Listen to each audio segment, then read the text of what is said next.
Alright, Shalom. First off and foremost, I want to give all praise, honor, and glory to Yahweh, Ba'asham, Yahweh Shai, Ba'asham Rakakadash.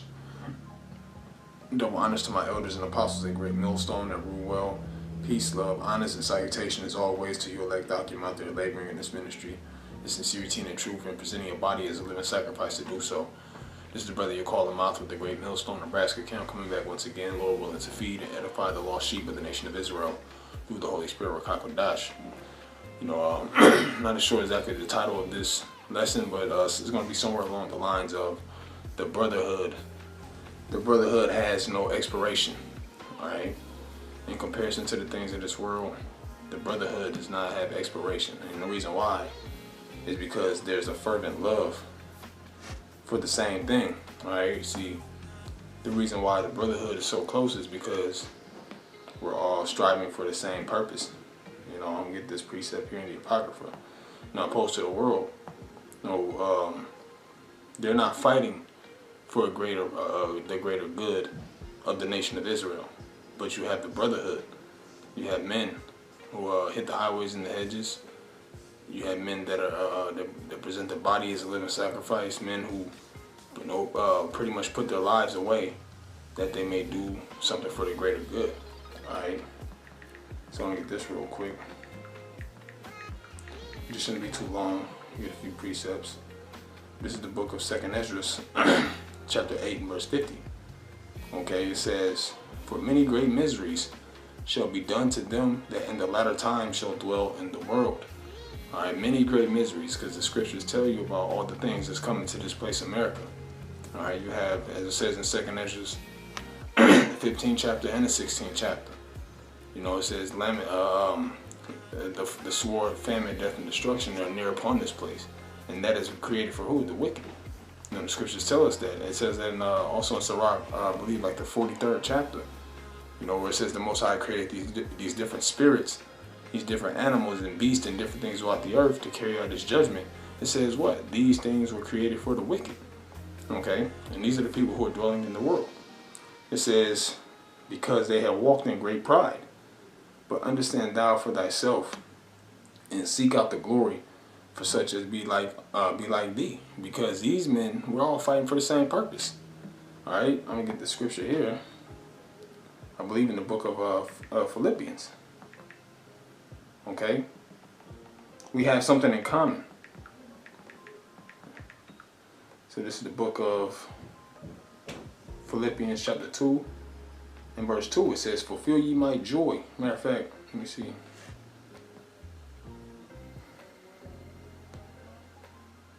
I'm going to start from 1. Alright, Philippians chapter 2 and verse 1. It says, "If there be any consolation in Hamashiach, if any comfort of love, if any fellowship of the Spirit," and we are in the same fellowship in the Spirit, man. The Spirit of Yahweh Shai, man. Alright, it says, "If any bowels and mercies, fulfill ye my joy." I only get a couple of these words. Alright, it says, "Fulfill ye my joy, that ye be like-minded, having the same love, being of one accord, of one mind." So I'm going to go up to verse 1. Okay, it says, "If you have any fellowship of the Spirit, if any bowels." Alright, let me get this word bowels. Alright, so when you get into this word bowels, I'm going to play it. There we go. Strong's G 4698 Splagchan. Splagchan. Right, which says the bowels, intestines, heart, heart, lungs, liver, etc. Bowels. Alright, the bowels were regarded as the seat of the more violent passions such as anger and love. You know, so when you read this scripture with context and break this word down, bowels, alright, it says that violent passion of anger and love. Now, does that mean that with this passion of love that we have towards this ministry, does that mean we're going out and we're being violent with it? Of course not. Alright, this is just giving, it's running the definition down, because we're to be wise as serpents and harmless as doves, and we also recognize that the Most High, vengeance belongeth unto the Lord. So all the things that we see going on throughout the earth, and we're on one accord with this, when we see homosexuality, when we see unrighteous rulers, when we see taxes, when we see all these things that are contrary to the scriptures and things that are, things that are vexing to the spirit, all right, we call it out. We're all in the same accord with it. And we're very passionate about this word, man. You know, because, hey, and you got your modern day Christians. You know, you got these people in the world that claim they care for the Lord, they care for God, His ministry, so on and so forth, but they're not putting the works in. All right, you only have a certain amount of men or elected men that are going to put these, that are going to labor. Okay, and that's the men of the Lord. It says, but by the Hebrews as a seat of tender affections, especially kindness, benevolence, compassion, hence our heart tender mercies. You know. So it's having a passion for this thing, man. You know, and your passion shows by your works. And now I'll get that next. So it says, verse 2, in Philippians 2:2, it says, fulfill ye my joy, that ye be like-minded, having the same love, being of one accord, of one mind. So you don't have, for an example, all right, you don't have 15, 20 brothers that are standing in the room and everybody believes in something different. You know, if everybody in the room believes in something different, there needs to be a sifting, man. Because when you can get 100 of the men of the Lord in one room, and guess what? They're all gonna believe in the same thing. They're gonna have the same breakdown. They're gonna have the same. For example, there's a video that the elders and apostles did some years back about the Straits. Okay, and they pretty much would go around interviewing separate brothers at different times, you know, different venues, and they would ask them what are the Straits, all right, and every brother would say the same thing. And these brothers were not in the same room. They didn't know how this was going to be put up, what the intent was, but it's that being on that same one accord, all right. So it says, let nothing be done through strife and vainglory, but in lowliness of mind, let each esteem other better than themselves. Look not every man on his things, but every man also on the things of others. You know, pretty much you taking care of the brotherhood, man. You know, you're not all about yourself. You're not thinking about how can you better yourself. It's about how can you take care of brothers. How can you help a brother excel in the spirit? If a brother's low, what can you do to bring him up? You know, if a brother's going through a problem, what can you do to help him? All right, not about, oh shit, I got my problems going on, so I mean, I don't know what y'all going through, you know, and that's a straight up worldly carnal spirit, man. And guess what? The Most High is gonna sift that BS right on out of this thing. All right. So I'm gonna get a couple more scriptures, and then I'm gonna close it out. All right.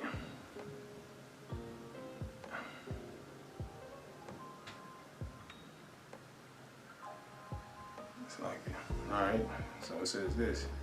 This is the book of Salaki. Matter of fact, I just thought of a different one. Alright. I haven't brought this one out in a minute. Unequally yoked. Alright, so this is the book of 2 Corinthians chapter 6 and verse 14.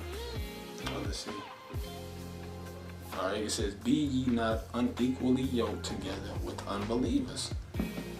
Why? Because the end of unbelievers is going to be that second death.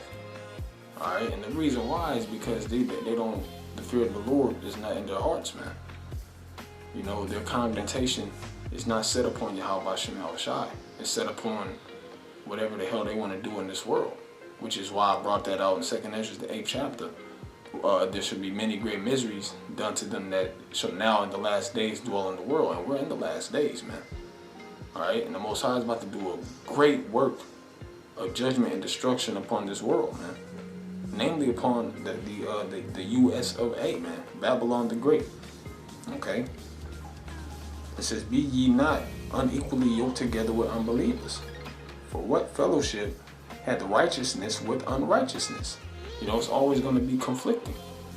You know, and guess what? Unrighteousness and wickedness ain't going to last forever. But righteousness is. And that righteousness is instilled into the elect ultimately, man. You know, until the kingdom of heaven is established, then it will be written on our inward parts. But right now, you have the majority of this world. You know, hey, stop relying on the world, man. You know, stop relying on people in the world to be there for you. You know, there was a saying that the elder brother here in Nebraska said, you got to think about it. When you spend most of your time, let's say you have a woman or something, if you spend more of your time with women opposed to going to the camp or being around brothers, you got to think about the last days. When you look to your left and look to your right, who's going to be there, man? Your woman who don't believe in the truth? Your kids who don't believe in the truth? All right? Your mom or your co-worker, your best friend in the world that don't believe in the truth? Or are you going to be more closer with Akim, brothers? Brothers that you know to keep the law of the Most High. Brothers that you know, they know what's coming down the pike. They know how to deal with the things that are coming down the pike, man. Alright? They knew that these were going to come to pass. But the world, man, these people in the world, they're going to be put to death, man. Alright? So reading on, it says, and what communion hath light with darkness? And what concord hath Hamashiach with Belial? Or what part hath he that believeth with an infidel? You know, so at the end of the day, you know, we're not supposed to be delving into these niggas, man. Just to say it plainly. Looking for unionship and long-term friendships with these niggas, man. Because at the end of the day, it shall fail. Right? Matter of fact, I'll grab that in the book of Acts. You know, because as far as concerning when they were teaching the name of the Lord, what did they say? Let these men alone. Alright? Because if this act or this work be of men, it will come to naught. And guess what? What else is of men? Because that was talking specifically of what they were teaching at that time, which was the name and the kingdom of heaven. You know? And this is why the Most High had granted the men who are out on the highways and the hedges teaching now to be able to do these things, because what? It's of the Lord. Okay? I don't want to switch it up too much. Just want to get a quick point. This is the book of Acts chapter 5 and verse 38. It says, and now I say unto you, refrain from these men and let them alone. What men were they talking about? Alright, it's talking about the men of the Lord. Now at this point in time, Salaki, at this point in time, this was talking about Peter and I believe John. All right, where they were thrown into the prison. All right, and then the angel of the Lord broke them out. And guess what they started doing? They went and started teaching the word of Yahweh Shem El Shai, teaching in the name, the same name that they were straightly threatened to not teach in, man. All right. So I'm going to get straight to the point, and I'm going to close it out. It says, and now I say unto you, refrain from these men and let them alone. For if this counsel or this work be of men, it will come to naught, right? And what's of this? What's of men? Wickedness. All right, righteousness cometh of men too, but just to make a point, you know, wickedness is exceedingly filled this whole earth, man, and reaches unto the clouds, but it's gonna come to naught. But it says this, following after, but if it be of the Most High, ye cannot overthrow it, least happily ye be found even to fight against the Lord, man, or against Yahweh. Okay? So these men that are teaching the word with you, these men that are laboring with you, that are ready to fight and get rid of their enemies, you know, through the spirit and power of Yahweh Shem El Shai, these are the men that you should be giving energy to. You know, because these men are going to guide you towards Yahweh Shem El Shai, not the people in the world, man. Alright? How much time you spend with your child is not going to make you a more righteous person. I'm going to get this last scripture and I'm going to close it out. I may even do another part to this. Alright, so this is the book of Psalms 133 and 1. It says, a song, I'm going to just read the whole chapter. It's only 3 verses, alright? It says, a song of degrees of David. Behold, how good and how pleasant is it for brethren to dwell together in unity. Yeah. Let's get this word unity real quick. Alright? And when we're going to the word unity, we're not talking about having different sects of Israel, that you have one Jake that believes in the Immaculate Conception. You have one Jake over here that don't believe in the law and rape. You know, then you have another Jake over here, you know, that don't believe that the Lord was a brown skin. Nah. Because if you have that spirit on you, then hey, we're not dealing with you. All right, you know, we'll give the edification and breakdown and show you why that's not accurate. And if you don't believe it, you're not gonna be kicking it like that, man. You're gonna be out of there. This is why the Lord is sifting the house of Israel. All right, so get this word unity. So like, yeah. When you get this word unity, it's the Hebrew word yahad, which says union, unitedness, together, all together alike. Plain and simple, man. No, that don't need no breakdown. It says it is like the precious ointment upon the head that ran down upon the beard, even Aaron's beard that went down to the skirts of his garments, as the dew of Hermon, and as the dew that descended up upon the mountains of Zion. For there the Lord Yahweh commanded the blessing, even life forevermore. All right, and there's a precept in the Apocrypha. Can't quite put my finger on it. Damn, Lord willing, I'll post it in the description, Lord willing. You know, but yeah, man, that's pretty much the point, man. You know, cherishing something that's gonna last forever. You know, starting with the brotherhood, ultimately the word of Yahweh Shema shall last forever. And the scriptures tell you that. It says that heaven and earth shall pass away, but my word shall not pass away. All right. So the point has been made. You know, hey, with that being said, Lord willing, that was edifying.